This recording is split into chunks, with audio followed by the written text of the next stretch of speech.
naman. Eh yung parin chief, lahat ng mga membro, natutuwa, marami na tayo, hindi na tayo mahirapan kumuha ng Shout out sa mga tao natin. Importante, may tao sa menu. At yung trabaho natin, ang pinaka-importante, dapat mahalin natin ang trabaho natin. Una-una, nakakaiya, kung ang ulan kumita, eh yung kumuha ng liga, mapapaya. At saka bawal mali, pakiusap lang. Di bali tayo maghintay sa venue, huwag tayo yung mga...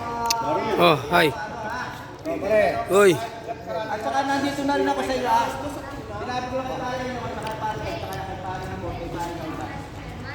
Huwag kayong mag-aaral sa akin, ha. Umikot tayo, huwag tayo mag-focus sa isang lugar lang.